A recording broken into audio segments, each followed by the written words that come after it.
In the vibrant city of San Francisco, a sinister conspiracy was quietly unfolding, hidden from the eyes of its unsuspecting residents. This nefarious plot involved a secret alliance between powerful senators, a corrupt mayor, and ruthless drug cartels, all working together to exploit government budgets meant to address homelessness, drug addiction, and mental illness. At first, it all seemed noble. The senators, with their charisma and influence, proposed an ambitious plan to rid the city's streets of homelessness, drug addiction, and mental illness.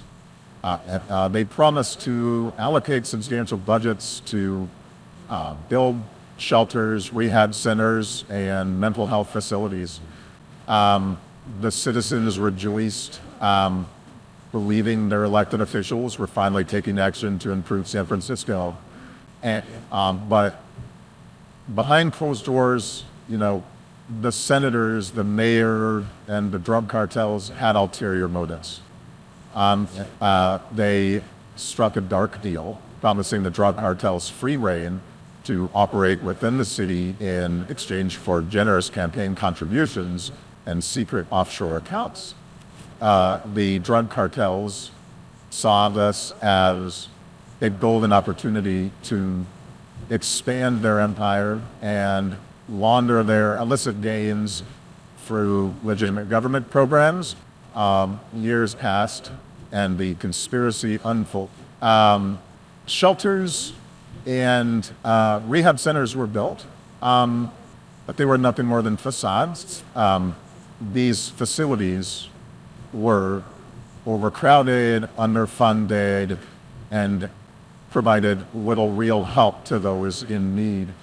Meanwhile, the drug cartels thrived, peddling their dangerous substances within community.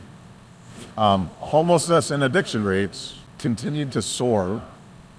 The mental health facilities meant to provide critical care to the city's most vulnerable were similarly corrupted.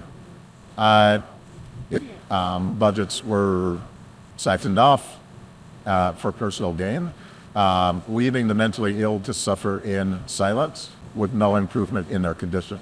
The city descended into chaos. Drug addicts roamed the streets, homelessness became an epidemic, and crime rates skyrocketed. Drug dealers and criminals operated without fear of prosecution, protected by their influential allies in the government. However, whispers of corruption and collusion began to circulate among concerned activists and investigative journalists.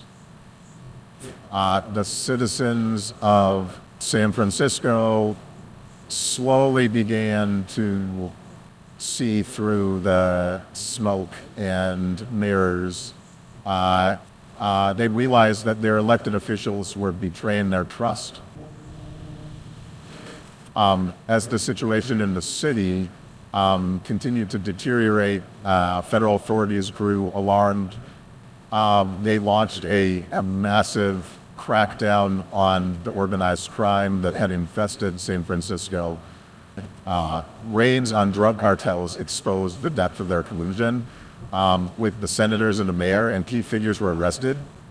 But the corruption ran even deeper than anticipated.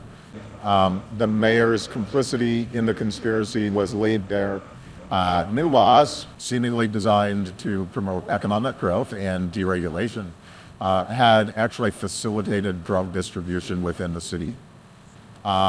Zoning laws and permitting processes have been manipulated to provide cover for drug trafficking operations. The mayor had also wielded significant influence over law enforcement agencies, hindering investigations into drug-related crimes. Police officers who sought to expose corruption within their ranks were silenced or discredited. In the end, the mayor faced legal consequences, and their once promising political career crumbled. The senators were arrested as well, their crimes exposed to the world. San Francisco was left to rebuild from the ruins of greed and deceit. In the aftermath of the scandal, the citizens of San Francisco rallied to renew their beloved city. Lessons were learned, and a commitment to transparency and integrity in government was renewed, ensuring that such a conspiracy would never again take root in the heart of the city by the day.